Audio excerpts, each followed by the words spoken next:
Good evening, ladies and gentlemen. My name is Mick Bikhamian, Senior Master at the LA Chess Club, Director, Organizer, Player, everything in between. So I'd like to show you guys the last two decisive games of the 2016 World Championship. As you know, the first 12 games, they were even, 6-6, between Carlsen and Karyakin. So they went into 4 rapid games, game 25 with 10-second increment. And the first 2 games were drawn, even though Carlsen missed a win in the second game. So Carlsen won game 3 very decisively. In game 4, Karyakin, for the first time in the match, played Sicilian because his e5 didn't do too well against Carlsen. But that also didn't answer. So he tried too hard, and from position that he could have equalized, he pressed too much, and he lost that too. So Carlsen won the rapid games match with a score of 3-1. So this is game 3 that I'm showing you guys first. Carlsen is white, Karyakin black. Opened with e4, and Carlsen played e5. I would say this is one of Carlsen's best games that I've ever seen, as black especially. So after knight f3, knight c6, bishop b5, we have another Roy Lopez. There were many Roy Lopez games in this match. So there's something about Roy Lopez that among masters, they say if you want to understand positional chess, you must play Roy Lopez. And this line is so good that you can play on either side of it, as we saw in this match. Game after game, we saw Roy Lopez is happening with Carlsen as white or Karyakin as white. Black played a6. This is the modern treatment. a6, bishop a4, knight f6. Now, Carlsen is black, and he doesn't care about Berlin defense, which happens after castles, knight takes e4. However, Karyakin played that line several times in this match, and that was one of the lines that he had really prepared as black. So Carlsen would rather go to the main lines, bishop e7. That's a standard continuation. And the standard move here for white is rook e1. But for whatever reason, maybe because of preparations, Karyakin decided to play d3. So maybe this line is going to go under clouds for a while, for years, maybe a couple of decades. And rook e1, which is the main line of this variation, is going to come back after this loss as white. The reason is d3 is not aggressive enough. White would rather play rook e1 followed by c3, d4. If white has playing for a win, this is the line that he should be playing. It's much more aggressive. d3 is just too tame. It's white is planning to positionally outmaneuver black in the middle game, which he was not able to. Carlsen is just too good for that. So I think strategically this was a mistake. He should have played the main line of rook e1. But there's a lot of ideas behind this, a lot of preparation that we don't know about, that Russians were behind Karyakin. After d3, now this pawn is defended. That means white is threatening to win a pawn after bishop takes knight and knight takes pawn. So b5 must be played now. d6 was also playable. After b5, bishop b3, now d6. So we may wonder, why is it that black voluntarily locks in his dark square bishop behind dark square pawns? The reason is because this move would be very annoying had this bishop been developed to c5, which is another variation of Roy Lopez. So after d6, another line that has been fashionable last 10-15 years is a3. In the other line, rook e1, c3, bishop retreats to c2 on knight a5. But with a3 on knight a5, bishop retreats to a2. So this is not a very aggressive line either. So black castled, and white played knight c3. In the rook e1 line, this knight often comes d2, f1, g3, and hits on f5 square mostly. But in this line, it immediately comes to c3, followed by coming to d5 at some point. So knight c3. Black continued with his usual continuation, knight a5, bishop a2, c5, and bishop e6 are both playable. Black played bishop e6, and the opening is not that interesting, so I'm going to go through this fast. The middle game towards the end game was much more interesting. So white played b4, black moved the knight to c6, and knight d5. So in this case, obviously black cannot take with the knight because pawn takes forks. And after pawn takes, bishop takes, pawn takes, this pawn is going to give some headache to black. So on knight d5, black played knight d4 with the idea of c6, kicking the knight. So Carlsen played a move in this position that I have a feeling, I don't know if it's a novelty, but it probably won't be repeated. Knight g5. Knight g5. So it's black to play bishop takes d5. What does white do? Pawn takes. Pawn takes. And you may wonder, what's the future of this knight once white plays c3? Who's got f5? Knight d7, exposing this knight to double attack. It's defended once, so either white has to defend the knight somehow or retreat it. Would f4 be a decent move because you'd open up the f-file for your rook? Right, but after pawn takes, what does black do? Bishop. I mean white. Bishop takes, and this is going to lose this knight. So f4 is not playable right now. h4 is also not so good because after h6, if the knight retreats, the h1 is going to be lost. So white has to retreat the knight. Oh, and what about knight takes d5 instead of knight? For black, Yeah. it doesn't work. Yeah, because then Knight takes, bishop takes knight, bishop takes rook. Oh yeah. Okay. So on this move, he moved the knight to e4, and here black played a fantastic move, f5. You see, this knight is just horsing around. He doesn't have good squares to go to. So on f5, he played knight d2, and black played f4. You see this beautiful pawn chain heading towards the king side. Black's plan for the next 5 to 10 moves is to shift his pieces towards the king side, and you see Carlsen will do a beautiful job of doing this. You could say already black has a strategically won game, right? And black's best defensive piece is white's d5 pawn, blocking his bishop. Right, and this pawn has a role of a traitor. Yeah, He's helping black That's to right. block in this fantastic diagonal. that's right.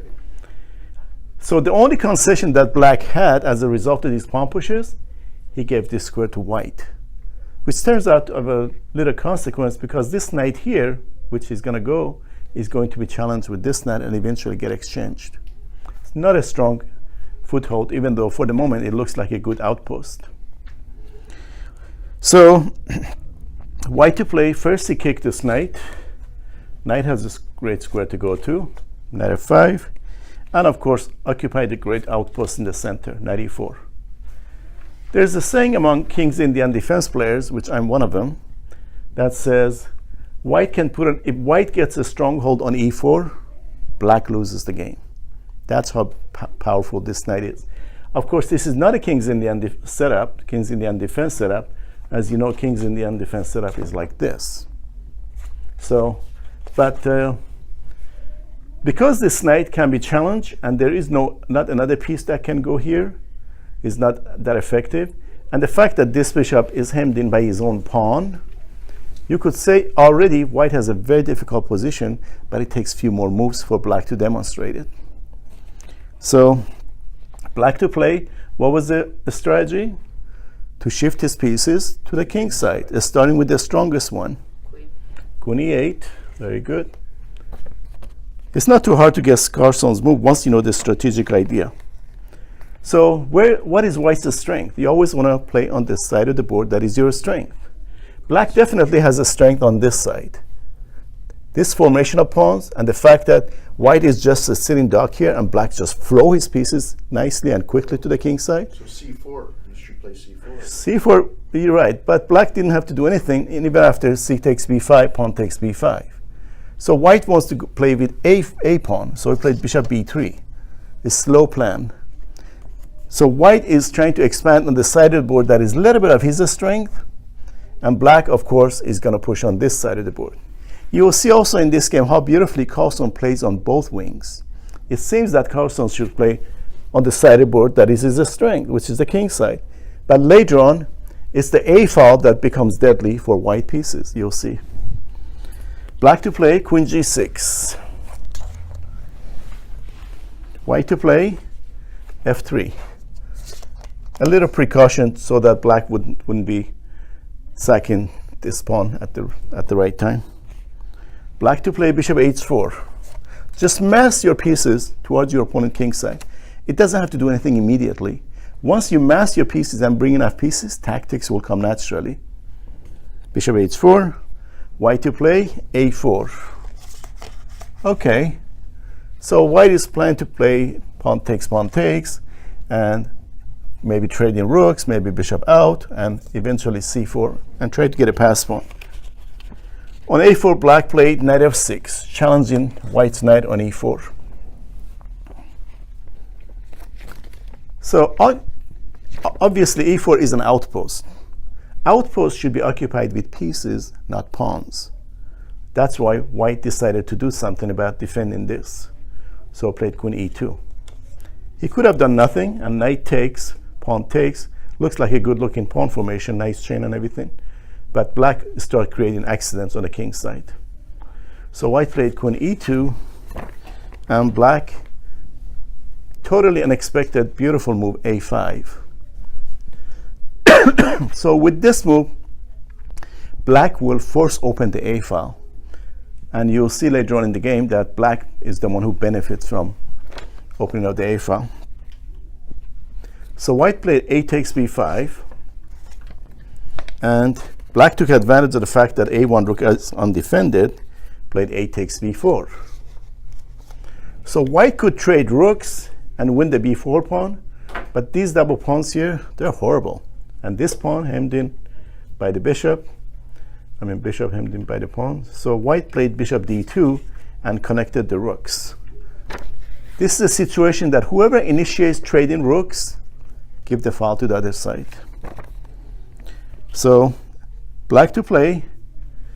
White is planning to play c4 and capture this pawn with the bishop, and eventually roll these pawns with c5 next. B takes c. B takes c, and that also, this is really not a bishop here. What is this? Big pawn. It's a big pawn. It's hemmed, it has a role of a pawn. And the attack on this diagonal is imaginary, as long as that pawn is on d5. So black to play, and black took advantage of the fact that this bishop moved from d2 to c3. You see, every move of your opponent changes something about the position that you ought to take advantage of. Knight e3. The main point of this move is that black wants to capture here next, and white will not be able to recapture with the queen. In other words, white will have a pawn here instead of a piece. So on knight e3, he's also attacking this rook. So white played rook f c1, and now black traded. This was mysterious to some grandmasters who were commenting on this game. Why would black voluntarily give the file to white? You'll see Carlsen would prove why he did that. Every move with a purpose. Now he moved the queen back to e8. What's the point of this move? Pawn at b5. Simple. He wants to capture the pawn on b5. So white has to move the bishop from a bad square to an even worse square. Now 3 of his own pawns are hemming the scope of that bishop. So played bishop c4, black to play. Black played king h8. Even though for the moment it seems that this pawn is not a threat as long as it's in front of the bishop. With this king move, black just create a new threat. Well, that also tells me he's never going to give up that knight at e3 for the bishop at c4. Not for the bishop, but no. With this king move, believe it or not, black create a threat. How can you move a king to the corner and that's with a threat? Rook to g8 and then push g5. Nope, something more obvious.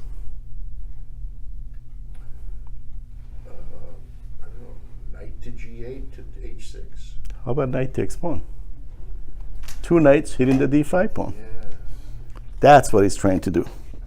So what's the only way that white could prevent that? I mean, he could play queen a2, but that looks very tame. White pieces are tied up. So white decided to take this knight. And black took with the rook. No, I'm sorry. He took with the bishop. Okay. Now that white has nothing on e4, this is always in the air. This is a fantastic pawn sack. This is the best position of pawn sacks I've ever seen. But they're at the right time. So white to play rook a3. White is anticipating e4, and that means this bishop would be undefended. So I play rook a3, maybe with the possibility of queen a2 doubling up on the a file and try to create some accidents on the a file. So notice that this positional pawn sacrifice by Carlsen. When you sacrifice a pawn and there's no clear way to get that pawn back, it's called positional pawn sacrifice, as opposed to a tactical one where you get it back through some combination. With this pawn that black sacked, he's not going to get it back. But it opened a fantastic diagonal, and as you see later on, this diagonal, especially this square, becomes very powerful for black. So after e4, white played d takes e4. No more double pawns. This has a eye-appealing formation, this pawn, but they're really not that effective, right? So after pawn takes, bishop takes, rook takes, and queen e5. You see the point of queen e8 earlier? He anticipated all these things. He challenges the knight. Either white will take or black will take. Chances are white will not take, like you saw, white traded, and then beautiful pawn sack, and queen came to a fantastic square. Beautiful centralized queen. I'd almost give up the rook for that knight and pawn. So white played rook c1. And what's the great move for black now? Let's take a look. Oh, rook a8. Rook a8. Black is controlling a great diagonal. Look what he got for a pawn that he sacrificed. He established a knight here which is unassailable now. No white piece can capture unless rook exchange or something. He's got a great diagonal. He's got a great file. All this for one lousy pawn. Not.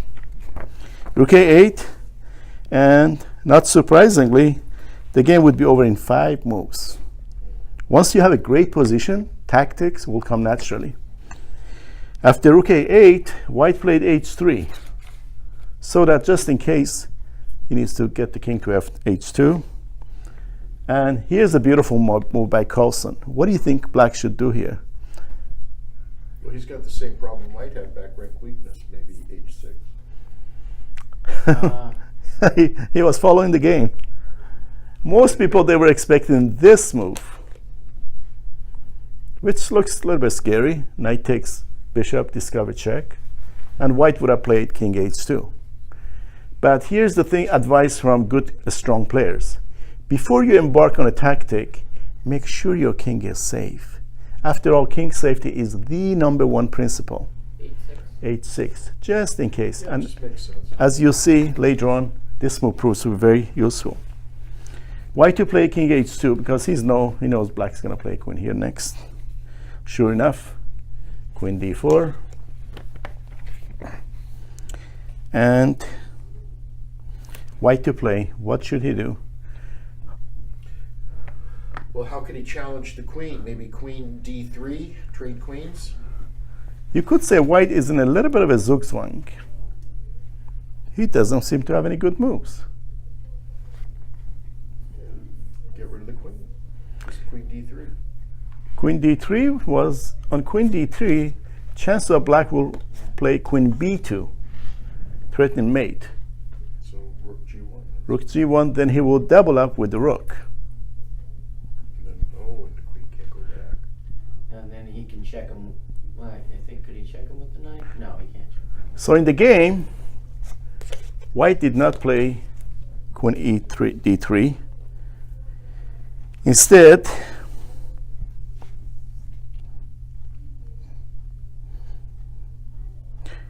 on queen d4, white played queen e1. This is a clever move by Karyakin, and it seems that for a moment that black can win a piece. But actually he doesn't.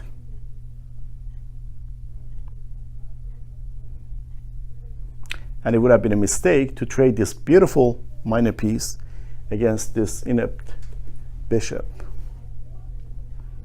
That bishop is just bad. Oh, I see. Then rook d1. If he knight takes, then rook d1.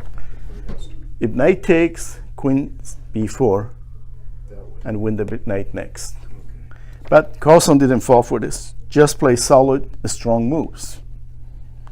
So what's the refutation of queen e1? Queen b2. Threatening mate, right? That's nice. Defending with this may not work, because then rook a2, and white, how can white defend this one more time? The only move is bishop f1, but trouble with the bishop f1 is queen takes rook. So instead of this move, white played bishop f1. And now rook a2. All this happened because of this pawn sacrifice. So you got 3 on g2. How does he get? So here, Karyakin could have resisted a little bit more had he played, for example, rook b1. But he weakened his back rank by playing rook takes pawn. And of course that didn't work, because after rook c7, now white's back rank is very weak. And anybody cares to guess Carlsen's next move? Rook a1. What can white do? Queen e2 fails to, Rook takes bishop. or knight takes bishop check, removing the guard, and it's over. You see the point of h6 now? Yeah. No more checkmate. That, Beautiful, I got it. okay. Beautiful game by Carlsen as black. That was really One of his nice. best that I've seen How as much black time in was Roy that Lopez. when you came up with this stuff? Or the 25 minutes? Yeah, this was all in game 25 with 10-second increment. I don't know what the time situation was, but it was a fantastic game that he played. Very nice. Okay, so now we're going to show you guys the last game of the rapid play and the match.